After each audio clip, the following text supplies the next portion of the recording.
Hello बच्चा party, welcome back to the yet another session. और आज की क्लास में हम integrated and non integrated accounting systems का रिवीजन करने वाले हैं। This is a part of your chapter रोकफा, पर वो हमने पहले ही कवर कर लिया है।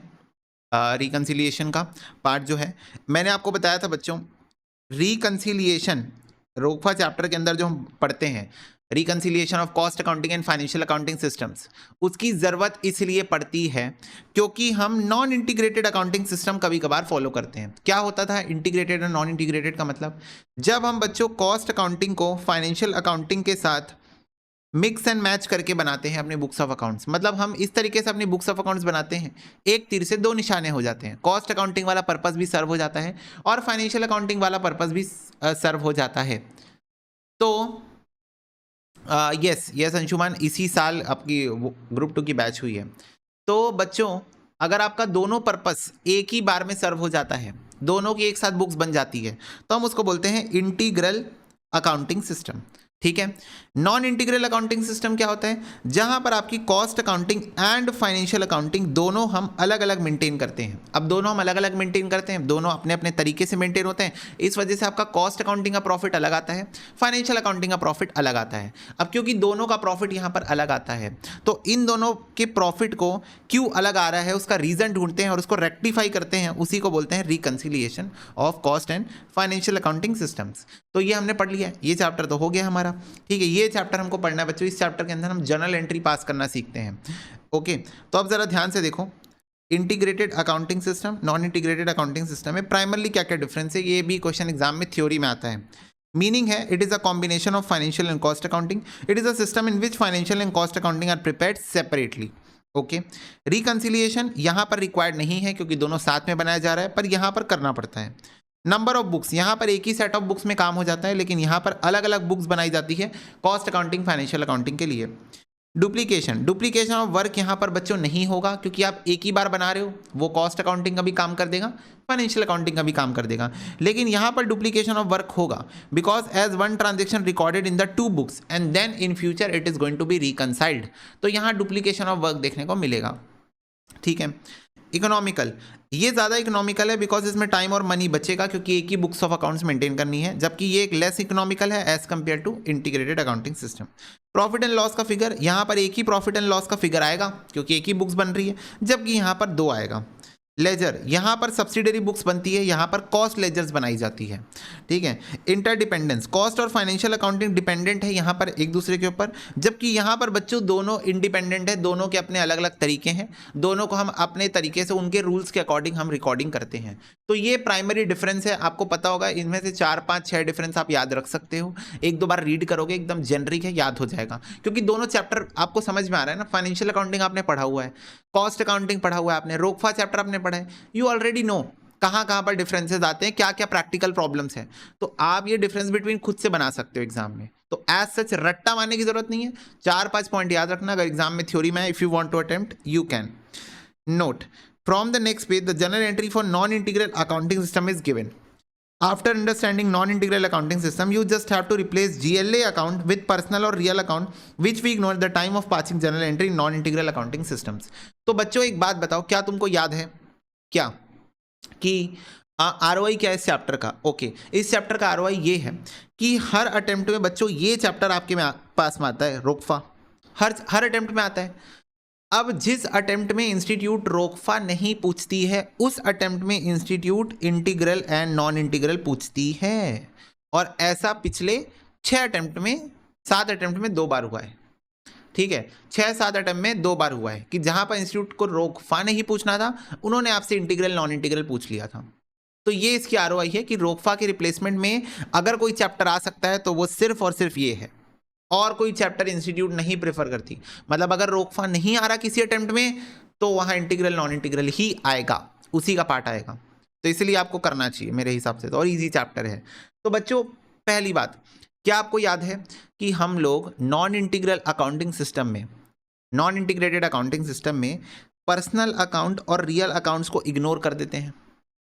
मतलब जहां पर डेटर का अकाउंट आएगा, जहां पर डेटर का अकाउंट आएगा, जहां पर क्रेडिटर का अकाउंट आएगा, we are simply going to ignore. हम डेटर का अकाउंट इग्नोर करते हैं, क्रेडिटर का अकाउंट हम इग्नोर करते हैं। जहां जहां बच्चों रियल अकाउंट आएगा, एसेट का अकाउंट, हम उसको क्या करते हैं, इग्नोर करते हैं। और पर्सनल अकाउंट और रियल अकाउंट की जगह हम लोग क्या अकाउंट यूज करते हैं, जीएलए अकाउंट। अच्छा, जीएलए का एक और नाम बताया गया था, बताओ जीएलए का एक और नाम क्या है? जर्नल लेजर एडजस्टमेंट अकाउंट का एक और नाम क्या है बच्चों, जो कि क्वेश्चन में यूज होता है, बताओ। What is an another name of GLA?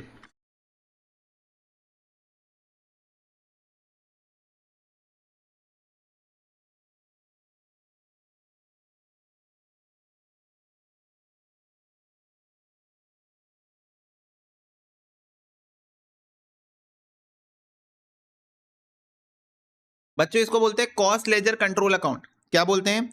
Cost ledger control account is an another name of okay GLA account. तो याद रखना दोनों में से कुछ भी हो सकता है। तो बच्चों नॉन इंटीग्रेटेड अकाउंटिंग सिस्टम में पर्सनल और रियल अकाउंट हम यूज नहीं करते, हम उसके जगह जीएलए का अकाउंट यूज करते हैं, जनरल लेजर एडजस्टमेंट अकाउंट या फिर cost ledger control account. Reason मैंने आपको बताया था, बड़ा सिंपल सा है, क्योंकि पर्सनल अकाउंट, रियल अकाउंट खर्चों को रिकॉर्ड करने वाले अकाउंट नहीं है।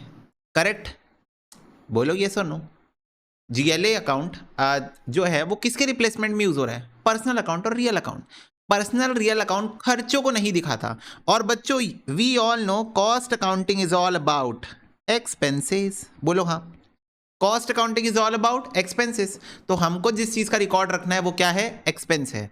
तो रियल अकाउंट पर्सनल अकाउंट से हमको कोई लेना देना ही नहीं है कॉस्ट अकाउंटिंग के अंदर। अच्छा ये बताओ, नॉन इंटीग्रेटेड अकाउंटिंग सिस्टम में फाइनेंशियल अकाउंटिंग अलग से हो रही है, वहां रिकॉर्ड होता रहेगा रियल और पर्सनल अकाउंट। कॉस्ट अकाउंटिंग के अंदर हमको सिर्फ कॉस्ट से लेना देना है। तो जहां रियल अकाउंट आता है, जहां पर्सनल अकाउंट आता है, हम उसको इग्नोर कर देते हैं और हम जीएलए लिख देते हैं, क्योंकि हमको डबल एंट्री सिस्टम फॉलो करना है। That's it. ओके, तो अब जरा बच्चों ध्यान से देखो, आपको याद होगा, एक सेकेंड मैं इसको आपको इससे ना बता के, क्या मैं बच्चों आपको ये वाला बहुत प्यारा सा डायग्राम याद है जो हमने बहुत मेहनत करके क्लास में बनाया था? क्या ये प्यारा सा डायग्राम आपको क्लास के अंदर हमने जो बनाया था याद है? इसी डायग्राम से हम कोशिश करते हैं रिवीजन करने की। ओके, सबसे पहले बच्चों मैंने आपको बताया था सप्लायर है। ओके, सप्लायर जो है उससे हम क्या करते हैं, मटेरियल परचेस करते हैं। ओके, क्या परचेस करते हैं, मटेरियल परचेस करते हैं। तो बच्चों मटेरियल हमारे पास आ रहा है तो हम लिखते हैं मटेरियल, क्योंकि एक एक्सपेंस है, नॉमिनल अकाउंट है, इट वॉज लाइक परचेजेस। तो जैसे हम लिखते थे परचेजेस अकाउंट डेबिट बच्चों, जैसे हम लिखते थे परचेजेस अकाउंट डेबिट, उसके जगह हम लिख देंगे मटेरियल अकाउंट डेबिट, मतलब उसका नाम लिख देंगे। क्या लिख देंगे, मटेरियल अकाउंट डेबिट। तो material account debit to GLA account. क्यों जीएलए, क्योंकि यहां तो क्रेडिटर आता है। Purchases account debit, purchases account debit to creditor account, purchases account debit to creditor account. तो क्रेडिटर की जगह जीएलए, क्योंकि वो एक पर्सनल अकाउंट है, और मटेरियल लिख दिया हमने परचेजेस की जगह। ओके, अब बच्चों ये सामान आता है, कहाँ आता है, स्टोर्स डिपार्टमेंट के पास आता है। किसके पास आता है, स्टोर्स डिपार्टमेंट के पास आता है। अब समझना यहाँ से क्या क्या ट्रांजेक्शन हो सकता है। स्टोर्स डिपार्टमेंट बच्चों सामान रिसीव किया, कुछ सामान डिफेक्टिव निकल गए, कुछ सामान खराब निकल गए, कुछ सामान यहाँ डिफेक्टिव निकल गए, कुछ सामान यहाँ पर क्या निकल गए, खराब निकल गए। तो उसको स्टोर्स डिपार्टमेंट वापस कर सकता है। क्या कर सकता है, वापस कर सकता है। तो उसकी एंट्री हमने देखी थी। लेकिन सबसे पहले बच्चों जब हम मटेरियल खरीद के लाए तो आपको बाय डिफॉल्ट ये लेके चलना है कि आप उस मटेरियल को स्टोर्स डिपार्टमेंट में ट्रांसफर करोगे using the concept of stores ledger. तो सबसे पहले आप क्या लिखोगे, स्टोर्स अकाउंट डेबिट। आप ये लेजर को अभी इग्नोर करो, आप क्या बोलोगे, स्टोर्स अकाउंट डेबिट। हमारे स्टोर्स में मटेरियल आया टू मटेरियल अकाउंट, मतलब बेसिकली इस पूरे एंट्री में मटेरियल एक टेम्पररी अकाउंट था। आप ध्यान से देखो, मटेरियल कट गया, नेट एंट्री यही बन रही है, stores account debit to GLA, stores account debit to GLA, net entry यही बनती है। ओके, तो सबसे पहले बच्चों मटेरियल खरीद के लाते हैं, material account debit to GLA, क्योंकि हमको बताना है कि हम मटेरियल खरीद के ला रहे हैं। उसके बाद वो मटेरियल स्टोर्स डिपार्टमेंट में जाके स्टोर होगा, तो stores account debit to material. बोलो क्या ये दोनों एंट्री याद आ गई सबको? फटाफट से बताओ, क्या ये दोनों एंट्री सबको याद आ गई है? मटेरियल खरीदा तो material account debit to creditor, नहीं, GLA, material account debit to GLA account. अब ये मटेरियल स्टोर्स डिपार्टमेंट गया तो stores account debit to material, material यहाँ एक टेम्पररी अकाउंट था, ठीक है। ओके, अब बच्चों स्टोर डिपार्टमेंट को कुछ गुड्स अच्छे नहीं लगे, अब ये कुछ गुड्स वापस जाएंगे, तो याद करो परचेज रिटर्न की एंट्री क्या होती थी। परचेज रिटर्न की एंट्री होती है भैया creditor account debit to purchases return account. तो सारे बच्चे बताओ क्रेडिटर को काट के क्या लिख दूं भैया, क्रेडिटर को काट के लिख दो GLA, क्रेडिटर को काट के भैया लिख दो GLA, गुड, यस। और परचेज रिटर्न की जगह बच्चों में क्या लिख दूं, मटेरियल, परचेज रिटर्न की जगह क्या लिख दूं, मटेरियल।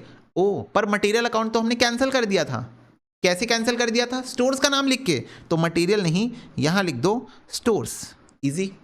तो GLA account debit to stores.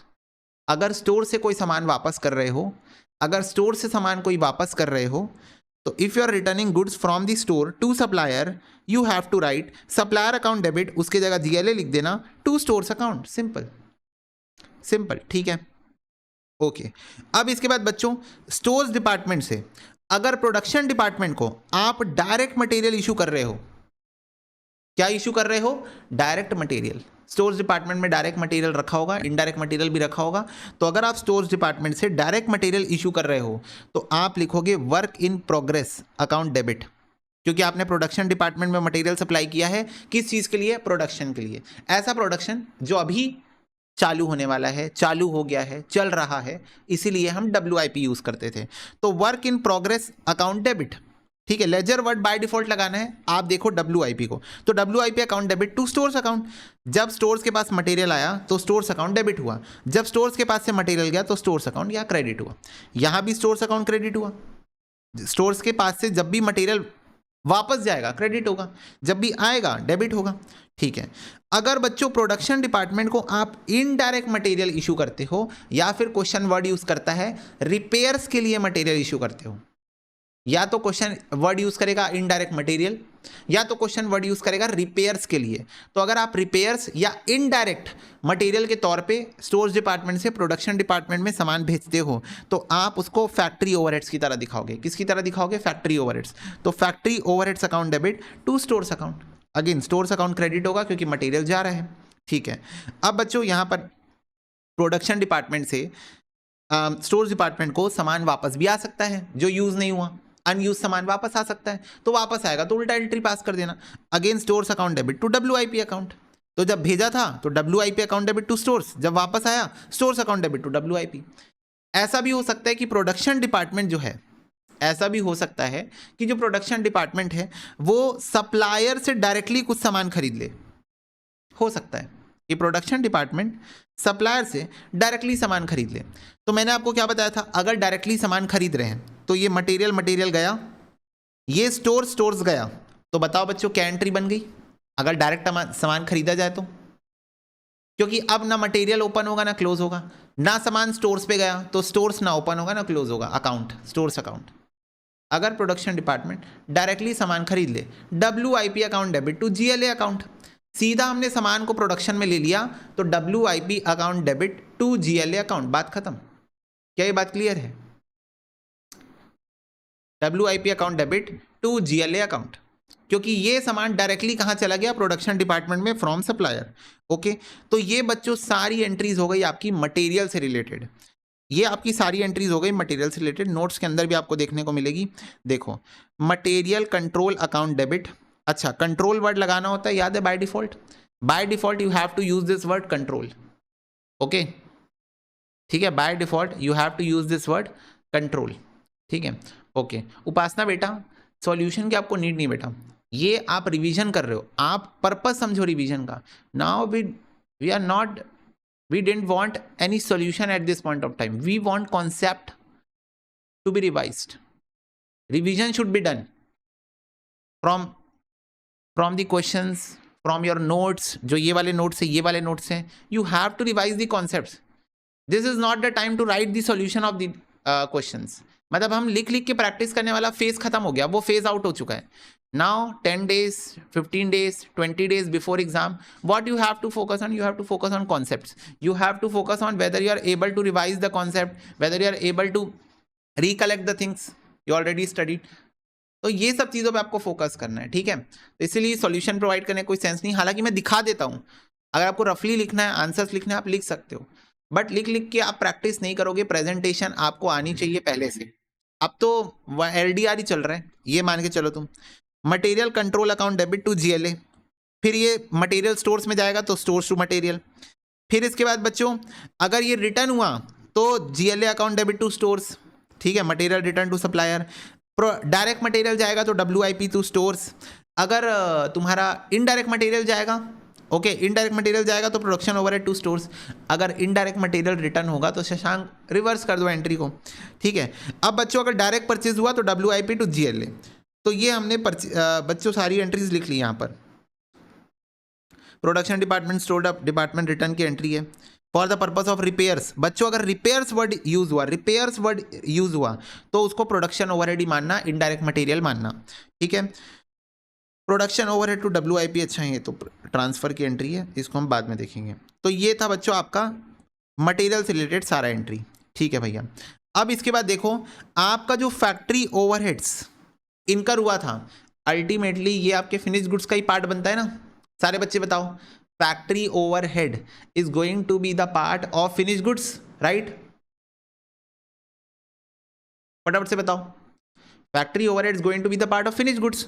तो बच्चों अल्टीमेटली आपको उसको फैक्ट्री ओवरहेड दिखाना तो है। ये देखो, factory overhead account debit to stores account, factory overhead account debit to stores account, आपको इसको दिखाना तो है, लेकिन इसके बाद आपको इसको WIP लेजर में ट्रांसफर कर देना है, यानी कि आपके गुड्स की कॉस्ट में ऐड कर देना है। आप जो भी चीज़ WIP में डाल रहे हो वो आपकी गुड्स की कॉस्ट में ऐड हो रहा है, ठीक है। तो आप फिर लिखोगे WIP account debit to factory overhead. Factory overhead जो आपने दिखाया था उसको आप धीरे से WIP में ट्रांसफर कर दोगे। तो तुमने कहा भैया फिर सेंस क्या बना, भैया फिर सेंस क्या बना? आप बोल रहे हो इनडायरेक्ट मटेरियल रिपेयर्स को पहले फैक्ट्री ओवरहेड में डालो, फिर फैक्ट्री ओवरहेड से आपने उसको WIP में डलवा दिया, तो भैया नेट एंट्री तो वही बनी, भैया नेट एंट्री तो वही बनी। मैंने कहा हाँ नेट एंट्री तो वही बनी। मैंने कहा फिर इसका सेंस क्या बना? तो मैंने कहा फिर इस बात का सेंस क्या बना? मैंने तुमसे पूछा फिर इस बात का सेंस क्या बना कि तुम पहले एंट्री पास करते हो सेल वाले दिन debtor account debit to sales, फिर बच्चों 20 दिन के बाद डेटर पैसा देने आता है तो तुम लिखते हो bank account debit to debtor account. तुम मत लिखो, मत लिखो इसको, डेटर को काटो, bank account debit to sales लिख दो ना पहले दिन। क्यों नहीं लिखते हो बताओ? पहले ही दिन तुम bank account debit to debtor क्यों नहीं लिख देते? ये चलो मान लिया पैसा नहीं मिला है, तुम बोलोगे भैया अभी पैसा नहीं मिला है ना, तो मैंने कहा चलो 20 दिन बाद पैसा मिलेगा तब लिख देना bank account debit to sales. भैया फिर accrual basis of account violate हो जाएगा ना, बस फिर वही कॉन्सेप्ट यहां भी है। इधर ट्रांजेक्शन होना और ट्रांसफर होना अलग अलग दिन हो रहा होगा और तुम accrual basis of accounting follow कर रहे हो, तो वो सेम चीज यहां पर भी हो रही है, समझ रहे हो? यस। चलो बच्चों नेक्स्ट आ जाओ वेजेस में। तो वेजेस में बच्चों आपका लेबर डायरेक्ट सर्विस प्रोवाइड करेगा प्रोडक्शन डिपार्टमेंट को। आपका जो लेबर है जो डायरेक्ट वेजेस वाला लेबर है, ठीक है, कौन सा लेबर? जो प्रोडक्शन में इन्वॉल्व है। इनडायरेक्ट वेजेस वाला लेबर सुपरवाइजर, ठीक है। तो जो लेबर डायरेक्ट सर्विस प्रोवाइड करेगा प्रोडक्शन डिपार्टमेंट को, उसके लिए तुम सीधा पहले उसकी कॉस्ट डालोगे WIP account debit to wages account, WIP account debit to wages account. Wages की पेमेंट की एंट्री होगी wages account debit to bank, पर बैंक तो रियल अकाउंट है, पर्सनल अकाउंट है, सॉरी बैंक पर्सनल अकाउंट है, कैश दे रहे हो तो रियल अकाउंट है, तो वॉट एवर बैंक या कैश, तो उसके जगह तुम लिखोगे GLA। तो सबसे पहले WIP account debit to wages account, WIP account debit क्योंकि प्रोडक्शन की कॉस्ट का पार्ट बनेगा, टू वेजेस अकाउंट, फिर wages account debit to GLA account. Payment की एंट्री है, किसकी एंट्री है? पेमेंट की एंट्री है, ओके। ऐसी बच्चों अगर तुम्हारा लेबर प्रोडक्शन डिपार्टमेंट को इनडायरेक्ट सर्विस प्रोवाइड कर रहा है, सुपरवाइजर का काम कर रहा है, तो वो फैक्ट्री ओवरहेड होता है। तो factory overhead account debit to wages account, फिर इसकी भी पेमेंट करोगे तो wages account debit to GLA account. तो बस या तो WIP दिखाओगे डायरेक्ट है तो, इनडायरेक्ट है तो फैक्ट्री ओवरहेड दिखाओगे। इसके बाद बच्चों अगर तुम्हारा लेबर एडमिन या सेलिंग डिपार्टमेंट को सर्विस प्रोवाइड कर रहा है तो सर्विस प्रोवाइड करते time admin overhead account debit to wages, payment की entry wages account debit to GLA। वैसे ही सेलिंग को दे रहा है तो selling overhead account debit to wages, payment की entry wages account debit to GLA।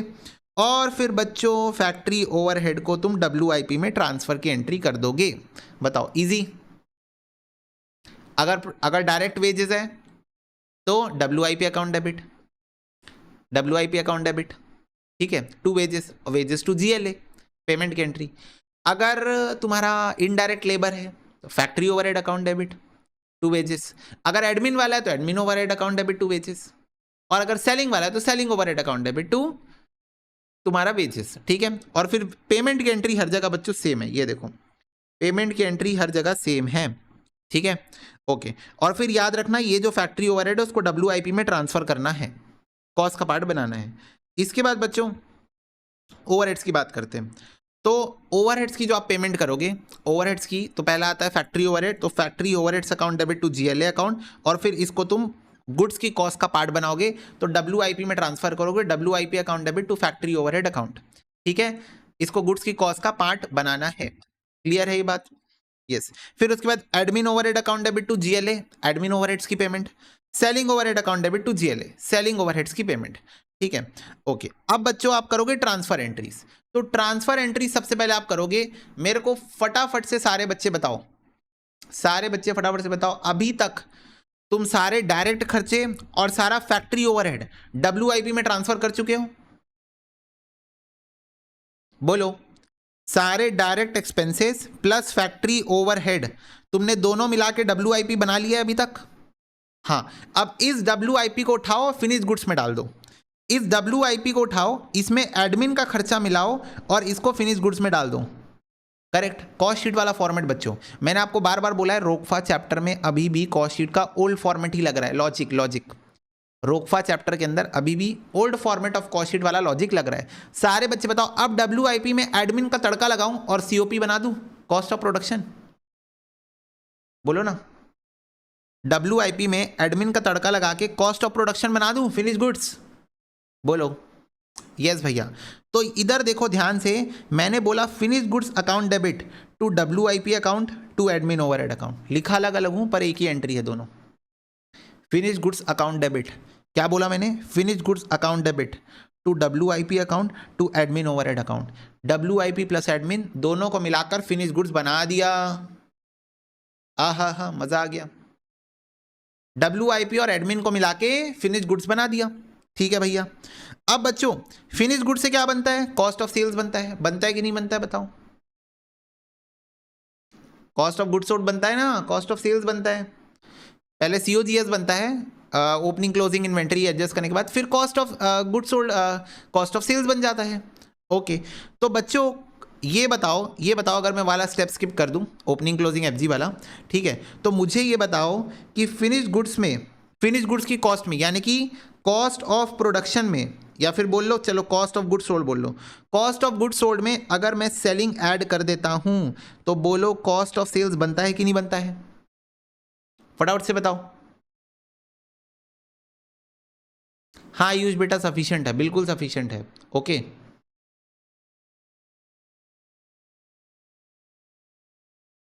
बोलो बनता है, यस। तो बच्चों मेरा नेक्स्ट स्टेप यही होगा कि फिनिश गुड्स और सेलिंग ओवरहेड दोनों को मिला के कॉस्ट ऑफ सेल्स बनाऊंगा, दोनों को मिला के क्या बनाऊंगा? कॉस्ट ऑफ सेल्स बनाऊंगा। तो cost of sales account debit, cost of sales account debit, cost of sales account debit to finish goods to selling overhead, बोलो हाँ। दो एंट्री में लिख के बताया हूं पर है तो एक ही ना, फटाफट से बता दो। दो एंट्री में लिख के बताया हूं पर है तो एक ही, करेक्ट, ओके। तो दो एंट्री में हमने लिखा है बट है एक ही, ठीक है। Cost of sales account debit, cost of sales account debit to finish goods और टू सेलिंग ओवरहेड अकाउंट, तो दोनों मिला के हमने ये बना दिया। फाइनली बच्चों मुझे ये बताओ कॉस्ट ऑफ सेल्स अब मेरे पास आ चुका है, इसको मेरे को सेल से कंपेयर करना है, तो मुझे प्रॉफिट मिलेगा कि नहीं मिलेगा? जल्दी बताओ। कॉस्ट ऑफ सेल्स आ गया है, प्रॉफिट सेल्स, कॉस्ट शीट का फॉर्मेट याद करो ना, कॉस्ट शीट का फॉर्मेट याद करो, cost of sales profit sales. तो अगर मैं sales minus cost of sales को, प्रॉफिट मिलेगा कि नहीं मिलेगा? बिल्कुल मिलेगा ना भैया, कैसे बात कर रहे हो आप। तो बच्चों कॉस्ट ऑफ सेल्स को मैं कॉस्टिंग P&L में ट्रांसफर करूंगा, costing P&L account debit to cost of sales account, costing P&L account debit to cost of sales account, ठीक है। अब सेल करो, बैंक अकाउंट डेबिट या फिर cash account debit, bank oblique cash account debit to costing P&L account, trading account की तरह मान लो तुम इसको। खर्चे डेबिट हो गए, इनकम क्रेडिट हो गई। तो बच्चों अब बैंक या कैश की जगह GLA लिख देना, bank cash debtor whatever, उसके जगह क्या लिख देना, GLA। तो GLA account debit to costing PNL for the sales और कॉस्ट ऑफ सेल्स को कॉस्टिंग पे ट्रांसफर करो, दोनों को कंपेयर करोगे, प्रॉफिट बैलेंसिंग फिगर आ जाएगा। दैट्स इट, खत्म। इतना ही था बच्चों, खत्म। एक यहां पर डायरेक्ट एक्सपेंसेस की भी एंट्री है। डायरेक्ट एक्सपेंसेस की डायरेक्ट एंट्री होती है। मेरे को बताओ, डायरेक्ट एक्सपेंसेस सीधा प्रोडक्शन का पार्ट बनता है ना, direct material, direct labour, direct expense, सीधा प्रोडक्शन का पार्ट। तो WIP account debit to GLA, बात खत्म। WIP account debit to GLA account, ये चैप्टर खत्म इन 1 पेज। एक पेज का चैप्टर है बच्चों ये बस। अब मेरी बात को ध्यान से सुनो। नॉन इंटीग्रेटेड अकाउंटिंग सिस्टम हमने पढ़ लिया। इंटीग्रेटेड अकाउंटिंग सिस्टम में क्या होता है, जो भी तुमने पर्सनल और रियल अकाउंट को इग्नोर किया है ना एंट्री पास करते टाइम, जो भी तुमने पर्सनल और रियल अकाउंट्स को इग्नोर किया है, उनको इग्नोर मत करो, उनको भी लिखो। पर्सनल अकाउंट का नाम लिखो, रियल अकाउंट का नाम लिखो और एंट्रीज पास करो। इंटीग्रेटेड अकाउंटिंग सिस्टम कहलाता है। क्या कहलाता है वो, इंटीग्रेटेड अकाउंटिंग सिस्टम। ओके, आ रही बात समझ में, फटाफट से बताओ।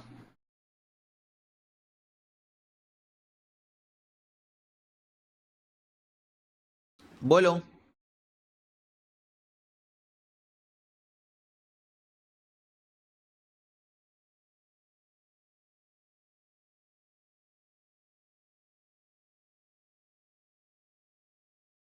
यस, ट्रांसफर करने में कंफ्यूजन है। ट्रांसफर करने में बेटा क्या कंफ्यूजन है, इधर देखो।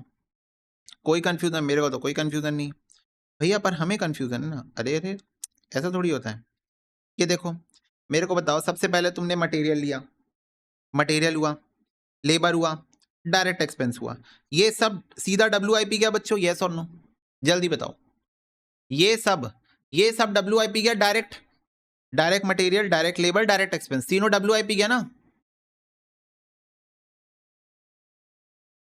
हाँ, अब बच्चों इनडायरेक्ट मटेरियल, इनडायरेक्ट लेबर, पहले फैक्ट्री ओवरहेड जाएगा और फैक्ट्री ओवरहेड से WIP भेज दो। हो गया ये भी, बताओ ये भी हो गया, ये भी हो गया। तो अभी तक 2 मसाला आ चुका है WIP में, अभी तक 2 मसाला आ चुका है WIP के अंदर। अब बच्चों इसके बाद डायरेक्ट फैक्ट्री ओवरहेड्स का खर्चा, वो फैक्ट्री ओवरहेड ही जाएगा। अरे इनडायरेक्ट एक्सपेंस, फैक्ट्री ओवरहेड का खर्चा, वो फैक्ट्री ओवरहेड ही जाएगा और वहां से फिर WIP चला जाएगा। तो ये 3 खर्चे मोटा मोटा WIP गए। प्राइम कॉस्ट, ठीक है, indirect material, indirect labour, indirect expense, है ना। ये सब कहाँ गए, ये सब गए प्राइम कॉस्ट। ये सब कहाँ गए, सॉरी, ये सब कहाँ गए, WIP गए। अब ये सब WIP से, ठीक है, ये सब WIP जा चुके हैं, तो ये सब मिला के बना WIP, ठीक है। अब इसके बाद बच्चों आता है कॉस्ट शीट के अकॉर्डिंग एडमिन। इसके बाद क्या आता है, एडमिन ओवरहेड। तो फटाफट से बताओ, ये WIP plus WIP plus WIP plus overhead, ये सब मिला दूंगा, बन गया finish goods account debit, finish goods control account debit, finish goods control account debit, बन गया ना। तो ये सब WIP में जा चुके हैं। तुम लिखोगे finish goods control account debit to WIP to admin overhead, correct, बोलो। Finish goods control account debit to WIP control account to admin overhead control account, बोलो यस।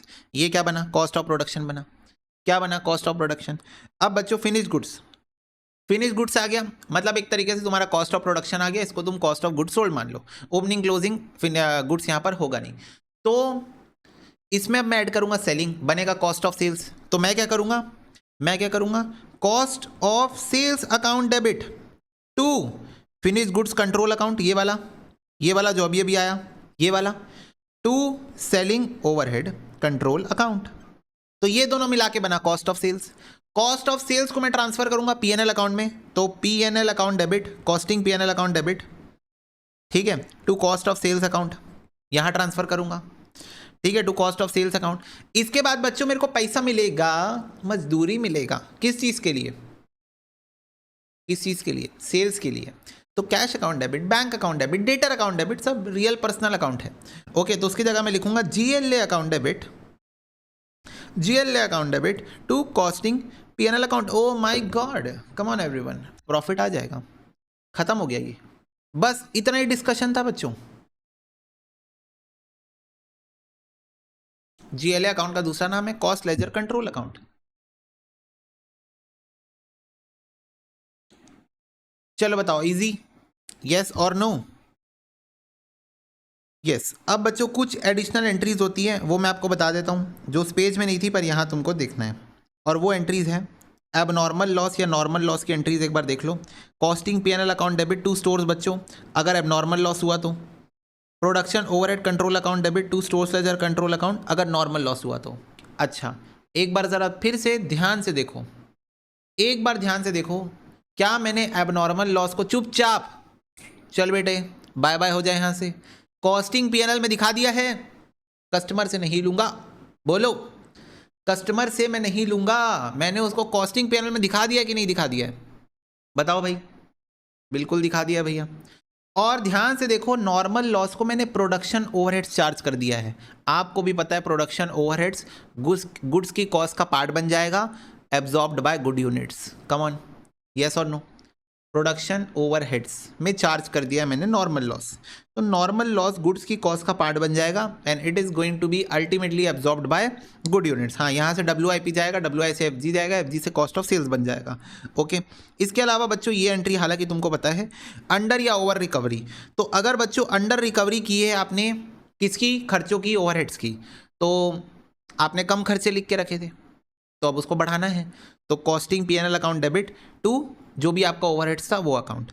अगर आपने ओवर रिकवरी कर दी है, ज़्यादा दिखा दिया है खर्चे, तो अब कम करना है, फ़ायदा है आपका, तो कॉस्टिंग पीएनएल को क्रेडिट कर दो और उस ओवरहेड को डेबिट कर दो। क्या ये बात क्लियर है सबको? फटाफट से बताओ।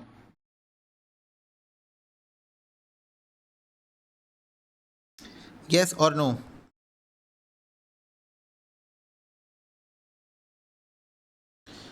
Yes, okay. अब बच्चों प्रॉफिट हम लोग जो कैपिटल अकाउंट में ट्रांसफर करते हैं फाइनल अकाउंट चैप्टर में, हम लोग क्या एंट्री पास करते हैं? पीएनएल अकाउंट डेबिट, बोलो ना, टू कैपिटल अकाउंट, यही एंट्री होती है ना। कैपिटल अकाउंट क्रेडिट होके बढ़ जाता है, फाइनल अकाउंट चैप्टर की बात कर रहा हूँ, फाइनेंशियल अकाउंटिंग के अंदर कैपिटल अकाउंट बढ़ जाता है क्रेडिट होके, और पीएनएल अकाउंट में डेबिट साइड दिखाते हैं ना, net profit, net profit PNL account में डेबिट साइड दिखाते हैं। तो वही सेम एंट्री कॉस्टिंग के अंदर पास करना है, तो पीएनएल की जगह हो गया कॉस्टिंग पीएनएल, और कैपिटल अकाउंट एक पर्सनल अकाउंट है तो उसकी जगह हो गया जीएलए। लॉस हुआ तो उल्टा, लॉस हुआ तो उल्टा एंट्री। क्लियर है? पीएनएल के जगह हो गया कॉस्टिंग पीएनएल और कैपिटल अकाउंट की जगह हो गया जीएलए। बोलो बच्चों, यस और नो? यस। तो बच्चों बस इतनी ही एंट्री है आपके इस चैप्टर के अंदर, ठीक है? ओके, हालांकि मैंने इसके ऊपर एक क्वेश्चन रखा हुआ है, क्वेश्चन नंबर 7, तो वो मैं आपको एक बार दिखा देता हूँ। क्वेश्चन करवाना नहीं था मेरे को इस चैप्टर में, लेकिन मैं एक क्वेश्चन फिर भी रखा हूँ इसमें। देखो क्वेश्चन नंबर 7 ना आपका जून 23 अटेम्प्ट में भी आ चुका है और दिसंबर 23 सिलेबस 22 अटेम्प्ट में भी आया है, कंटिन्यूस 2 बार। तो ये क्वेश्चन आप एक बार देख लो। जनरलाइज करना था फॉलोइंग ट्रांजेक्शन, एज्यूम करो cost of financial accounting integrated है बच्चों, इंटीग्रेटेड अकाउंटिंग सिस्टम है, मतलब रियल अकाउंट पर्सनल अकाउंट का नाम लिखना है आपको, ठीक है? तो इसकी जनरल एंट्री आपको पास करनी थी, तो ये क्वेश्चन आप एक बार कर लो, क्या पता आ जाए फिर से 7 मार्क्स में।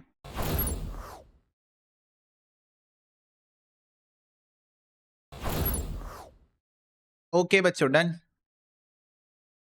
देखो इंटीग्रेटेड अकाउंटिंग सिस्टम से एंट्री पास करनी थी, रॉ मटेरियल की खरीदी की एंट्री, रॉ मटेरियल परचेज, तो आपको पता है हम लोग अकाउंट यूज करते हैं मटेरियल, परचेजेस की जगह हम वर्ड यूज करते हैं मटेरियल, तो यहाँ पर क्या एंट्री हम पास करेंगे? मटेरियल, और एक वर्ड आपको बिल्कुल लगाना नहीं भूलना है और वो है कंट्रोल अकाउंट डेबिट। अब बच्चों पॉइंट ये है इंटीग्रेटेड अकाउंटिंग सिस्टम है, तो वैसे तो नॉन इंटीग्रेटेड होता तो 2GLA लिखते, पर इंटीग्रेटेड है तो हम यहाँ पर किसका नाम यूज करेंगे? क्रेडिटर का नाम यूज करेंगे। क्या ये बात क्लियर है? 8 लाख इज द अमाउंट। बोलो बोलो, यस और नो? यस भैया। नेक्स्ट है डायरेक्ट मटेरियल बच्चों, जो कि प्रोडक्शन फ्लोर में इशू हुआ है, तो वो डायरेक्ट मटेरियल जो कि प्रोडक्शन फ्लोर में इशू हुआ है, वो डायरेक्ट मटेरियल जो कि प्रोडक्शन फ्लोर में इशू हुआ है, उसकी क्या एंट्री पास करते हैं बच्चों? हम लोग WIP से एंट्री पास करते हैं। एक बात और है, इंस्टीट्यूट ने जब आंसर निकाला था, तुमको मैंने बताया था क्लास में, इंस्टीट्यूट ने इस मटेरियल को स्टोर्स में ट्रांसफर नहीं किया था। मैंने आपको बोला था बच्चों जब फ्लो वाला क्वेश्चन आता है क्या क्या बोला था, जब फ्लो वाला क्वेश्चन आता है, फ्लो में सारी चीजें एक फ्लो में दी होती है, तो आप वहां पर स्टोर यूज कर सकते हो, अदरवाइज आप डायरेक्ट एंट्री पास कर सकते हो क्योंकि स्टोर एनीवेज कैंसिल आउट हो जाएगा। बट स्टिल यहां पर भी कोई दिक्कत नहीं है, तुम स्टोर से एंट्री पास कर दोगे, इंस्टीट्यूट मार्क्स नहीं काटेगी तुम्हारे। तो पहले तुम ये कर सकते हो कि तुम यहां पर stores ledger control account debit लिख लो, stores ledger control account debit to material control account, और ये 8 लाख को ट्रांसफर कर दो, और उसके बाद प्रोडक्शन फ्लोर के लिए तुम एंट्री पास कर लो WIP ledger control account debit to stores account. ठीक है, 6 लाख रुपए की एंट्री। ओके, तो सबसे पहले स्टोर्स में ट्रांसफर कर लो मटेरियल को 8 लाख रुपए का, और फिर वहां से इशू करो प्रोडक्शन फ्लोर में स्टोर्स को यूज करके। इंस्टीट्यूट ने नहीं किया था। वेजेस बच्चों पे की है 4,80,000 रुपए की, 30% को इनडायरेक्ट लेना है, तो वेजेस की एंट्री पास कर लो पहले, वेजेस अकाउंट डेबिट। अब फटाफट से बताओ क्या यहां पर GLA यूज होगा, क्या यहां पर GLA यूज होगा, आंसर इज नो, यहां पर कैश बैंक यूज होगा, तो wages account debit to bank account. ठीक है, तो ये पेमेंट की एंट्री होगी 4,80,000। अब इसमें से आपको 30% को इनडायरेक्ट लेना है 1,44,000, तो आप लिखोगे factory overhead control account debit WIP ledger control account debit to wages account. तो वेजेस आपका 4,80,000 रुपए का, इसमें से 1,44,000 आप दिखा दोगे फैक्ट्री ओवरहेड, और बाकी आप 3,36,000 का WIP दिखाओगे। येस और नो? बाय डिफॉल्ट है ना यार, 30% अगर इनडायरेक्ट है, मतलब 70% डायरेक्ट है ना, बताओ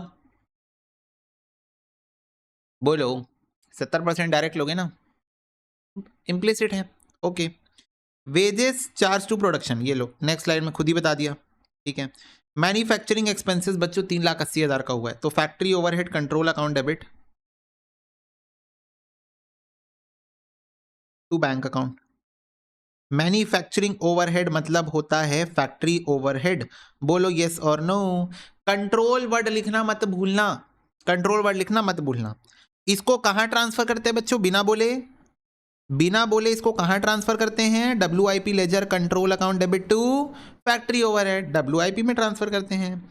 manufacturing overhead charge to production 3,60,000। Oh my god, question ने खुद ही बता दिया कि इसमें से 3,60,000 आप चार्ज कर देना टू प्रोडक्शन, तो हमको सिर्फ 3,60,000 ही चार्ज करना है। जब क्वेश्चन बोल रहा है करो, जितना बोल रहा है उतना करो, तो 3,80,000 हमने पे किया है, पर सिर्फ 3,60,000 हमको चार्ज करना है। कुछ नहीं बोलता तो पूरा 3,80,000 कर देते ना, कुछ नहीं बोलता तो बाय डिफॉल्ट पूरा 3,80,000 कर देते। बोल रहा है नहीं नहीं नहीं नहीं 3,80,000 मत करो, 3,60,000 कर दो, हमने बोला ठीक है 3,60,000 कर देते हैं।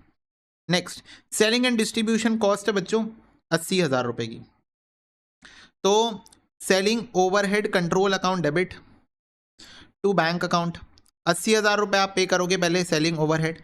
अब ये बताओ सेलिंग ओवरहेड कहाँ चार्ज करूँ डायरेक्टली, रिमेनिंग का कुछ भी नहीं करना है मनीष, रिमेनिंग का कुछ भी नहीं करना है। वो जनरल एंट्री पास हुई है 20,000 रुपए, बैलेंस कैरिड डाउन बन गया ना, लेजर बनाने बोला नहीं है, लेजर बनाने बोलता तो balance carried down, balance carried down की कोई एंट्री बुक्स ऑफ अकाउंट्स में होती नहीं है ना, बैलेंस कैरिड डाउन की कोई एंट्री नहीं होती।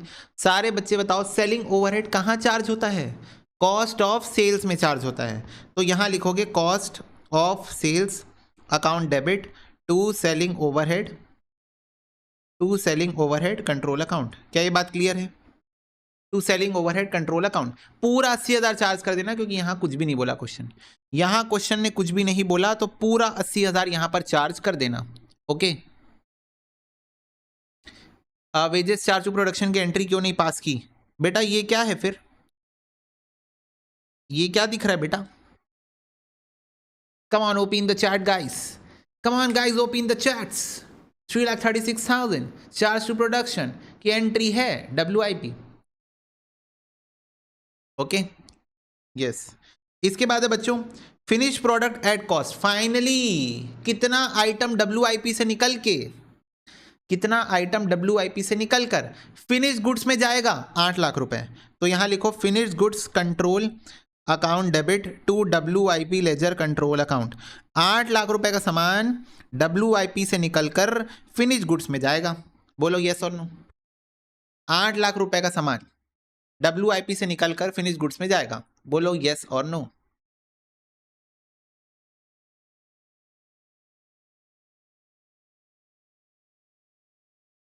यस। इसके बाद सेल्स की एंट्री पास करने बोला है 11,60,000 रुपए की। बच्चों सेल्स की एंट्री पास करने बोल रहा है क्वेश्चन। अगले पॉइंट पे लिखा है रिसीव फ्रॉम डेटर, तो इसका मतलब ये क्रेडिट सेल्स हुआ होगा। कम ऑन, अगर नहीं लिखा होता तो कैश भी मान सकता था ना, मैं तो सेल्स लिखा है ना बस वहां पर, तो मैं तो उसको कैश क्रेडिट कुछ भी एज्यूम कर सकता हूं। तो मुझे कैसे पता चलेगा कि ये कैश में कि क्रेडिट में है? ऐसे पता चलेगा कि नेक्स्ट पॉइंट में रिसीव फ्रॉम डेटर लिखा है, तो डेटर से पैसा मिलने के लिए क्रेडिट में सेल्स होना भी चाहिए, तो इसीलिए बच्चों क्रेडिट सेल्स हम एज्यूम करेंगे इसको। तो debtor account debit, to sales नहीं लिखना, टू कॉस्टिंग पीएनएल अकाउंट। आपको भी पता है हम लोग सेल्स की एंट्री कॉस्टिंग पीएनएल से करते हैं, तो टू कॉस्टिंग पीएनएल अकाउंट 11,60,000 रुपए, और फिर इनसे पैसा मिलेगा तो cash account debit to debtor account. Integrated accounting system हम फॉलो कर रहे हैं। क्या फॉलो कर रहे हैं? Integrated accounting system. चुपचाप जितनी एंट्री बोले उतनी एंट्री पास करना है, और कुछ बाय डिफॉल्ट वाली एंट्री आपको ध्यान में रखना है कि अगर फैक्ट्री ओवरहेड्स है डब्ल्यूआईपी में ट्रांसफर होगा, एडमिन ओवरहेड है तो तुम्हारा फिनिश गुड्स में ट्रांसफर होगा, सेलिंग ओवरहेड है तो कॉस्ट ऑफ सेल्स में ट्रांसफर होगा। ये कुछ बाय डिफॉल्ट वाली बातें आपको बस याद रखनी है। बोलो इजी है क्वेश्चन? बच्चों खुद सोच के देखो कितनी बड़ी बात है कि जून 23 में क्वेश्चन आया, दिसंबर 23 में सेम टू सेम क्वेश्चन आया बच्चों, सेम टू सेम, अमाउंट तक सेम था, अमाउंट तक सेम था, अमाउंट तक। कितनी अच्छी बात है ये, मतलब सोचो, लिटरली सोच के देखो, जो बच्चा जुडिशियसली पीवाईक्यू सॉल्व करता होगा और उसको same to same PYQ exam में दिख जाता होगा, क्या ही खुश होता होगा भाई। वो तो बोलता होगा मेरे को तो इसका आंसर तक याद है, even I know the answer of this question, so after solving this question I'm going to get the answer, that means I'm going to fetch full marks, on the spot confidence high हो जाता है। समझ गए? तो ये इस type का question तुम 7 मार्क्स में एक्सपेक्ट कर सकते हो इन प्लेस ऑफ रोकफा फ्रॉम दिस चैप्टर। ठीक है, मैंने आपको बताया पिछले 7 अटेम्प्ट्स में से 2 बार ऐसा हुआ है, 2 बार कि इंटीग्रल नॉन इंटीग्रल का क्वेश्चन पूछा गया है इंस्टीट्यूट के द्वारा इन प्लेस ऑफ रोकफा, क्योंकि दोनों सेम ही चैप्टर है, आपको पता है। तो क्या ये बात सबको क्लियर है बच्चों? यस।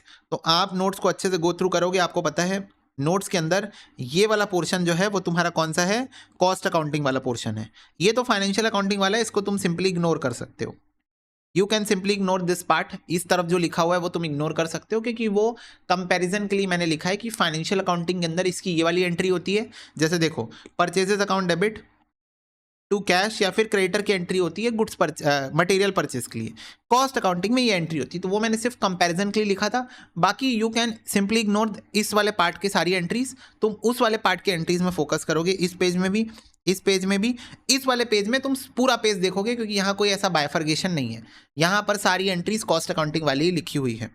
ठीक है बच्चों, मतलब यहाँ पर तो ये वाला है, इसके बाद से ओवरहेड्स का एंट्री वाला। ठीक है,